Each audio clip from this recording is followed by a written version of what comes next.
Hey, hey, I bet they recognize next time. I bet they recognize. Hello, my name is Ted Hayes, aka Mr. Patriot, and you are watching me on Bob Smoke TV.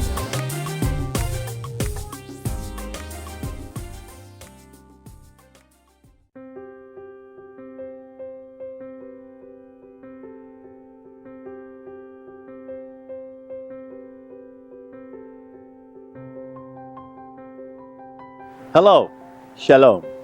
My name is Ted Hayes. Some of you may or may not have heard of me. I am the nation's foremost leading, pioneering activist on homelessness resolution for the last 35 years.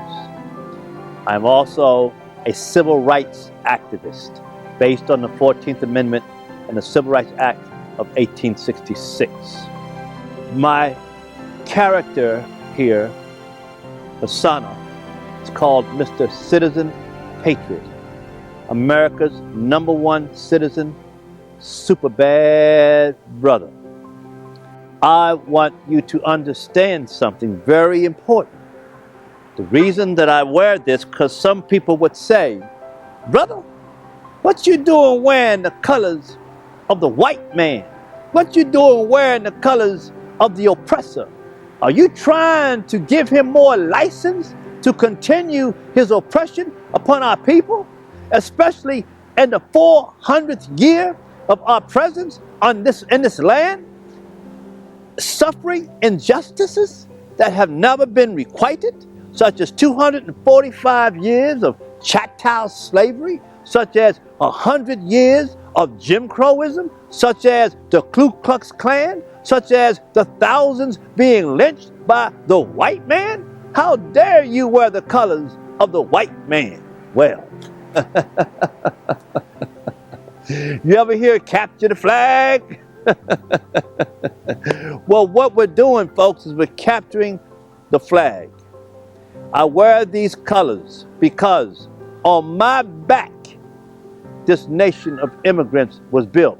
On the back of you, on the back of your ancestors was this nation of immigrants built. Immigrants, nation of immigrants, immigrant nation. They say that this nation is a land of immigrants. That's a lie. It's not true. It's not true at all. If the United States is a land of immigrants, who are you? Who am I? Our ancestors did not come here willingly. All the other Americans, whether they came legally or illegally, they came willingly. We were brought here in chains against our will to serve the immigrant nation. So really, it's a nation of immigrants built on the back of chattel slave, our people. Therefore, why the colors? Because of this. Whether you like it or not, agree with it or not, black people in this country, slaves, former slave, Jim Crow people like myself, I'm a Jim Crow survivor, I lived in that era, have always been patriotic. Oh, I don't understand it sometimes why, okay? But it has always been that way. We fought in every one of this man's war. Abraham Lincoln said, if it wasn't for the black troops in the Civil War, the Union would not have won the war. Now, why would I do this? Because I'm capturing the flag. See this color right here? Not the watch. See that right there? That blackness? If it wasn't for this blackness, if it wasn't for you, there wouldn't be no red, white, and blue. And whether you like it or not, you are in the United States of America. You're not in Africa. Wherever in one of the countries of Africa, you're in this nation called the United States of America. And on top of that, in this nation, there's something called the Constitution of the United States. The Constitution of the United States. And in that Constitution, you are spoken about.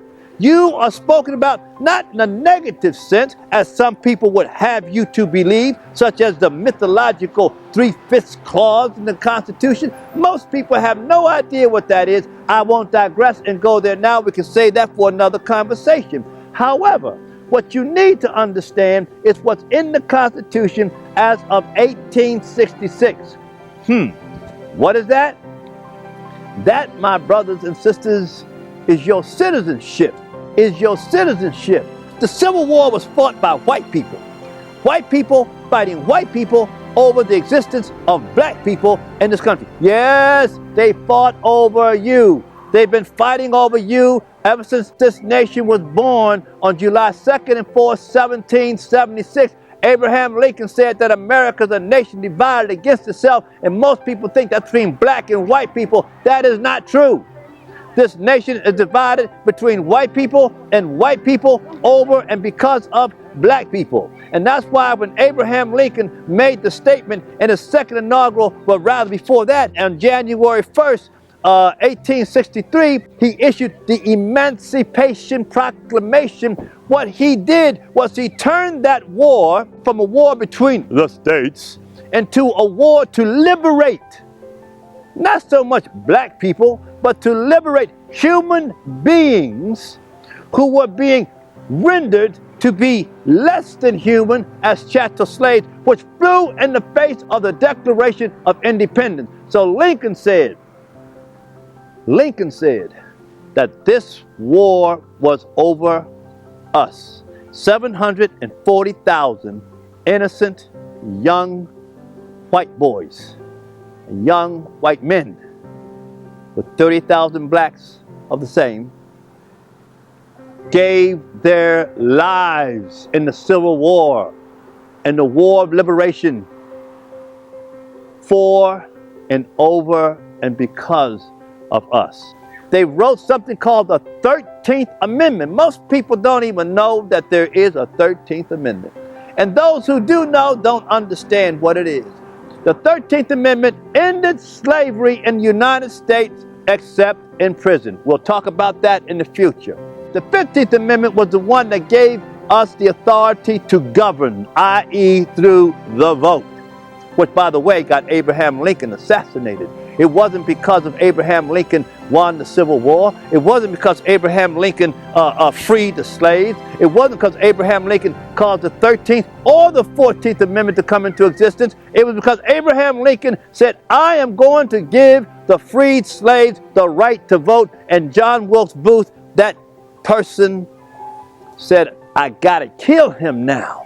They was gonna kidnap the man and negotiate. But when he said, now check it out now, I'm going to give the freed slave people the power, the authority to govern white people, to govern with white people. The racists, the white supremacists said, we cannot have that. So they killed Abraham Lincoln. Let's move forward now.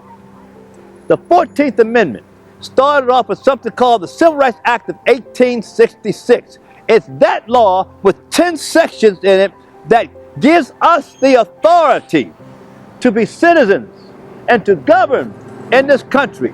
The law was so powerful that when Andrew Johnson, the guy that took Abraham Lincoln's place, when Lincoln was assassinated, President Johnson, when he read the bill and he studied the bill, Johnson said, I will not sign this bill, but I will veto it. Why? Because he said it gave too much power to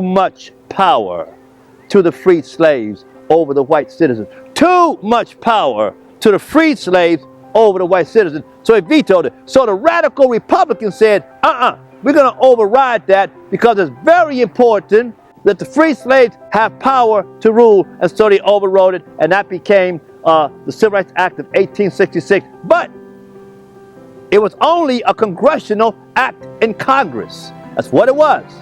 Therefore, the Republicans realized, wait a minute, if it's an act in Congress, a future Congress will come along that don't like these people and will repeal the law. Therefore, they are no longer citizens. So, They thought, well, how are we going to fix that problem? So what they did was they codified, enshrined, embedded the Civil Rights Act of 1866 into the Constitution via the 14th Amendment. That's how that works. We have a power no other people in this country has. Not because we're black, not because we're black, not because we're a minority, not because we're gay, not because we're any of that stuff that people are saying about this. The 14th Amendment was granted to us as a people because of the way in which we were brought into this country, not as willing immigrants. We are not immigrants. They are immigrants. Their ancestors came willingly to have a life for the American dream for themselves and for their posterity. We didn't have that. They did it whether it succeeded or failed. Most of them succeeded. We are not immigrants. So we were given a power that no other people in this country has, the 14th Amendment. And I'm here to help you to understand that. The building behind us, why we chose this spot, is the Supreme Court. Look at it. The Supreme Court. In there is the highest laws of the land made right there. Let me tell you something.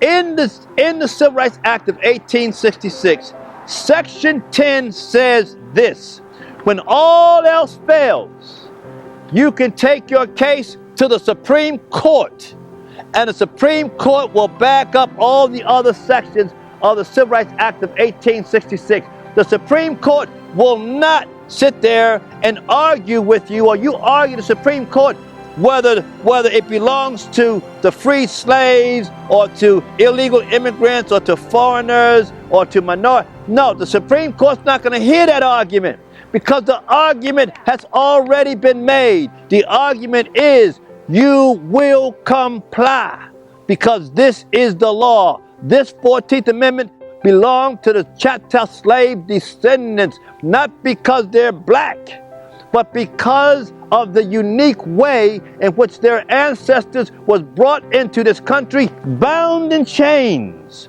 And we as a nation of immigrants owe it to these people to empower them, that they may come bring themselves up to equal parity with the rest of the nation, and we walk together equally as a nation. That's what it's for, ladies and gentlemen, brothers and sisters. That's what it's for. So that's why I proudly wear this red, white, and blue. I wear this for you. I wear this for you, because without you, there'd be no red, white, and blue. Get it? I know you do. Again, this is Ted Hayes, aka Mr. Patriot, Mr. Citizen Patriot, America's #1 civilian super bad brother. You can catch me on MrPatriot.us.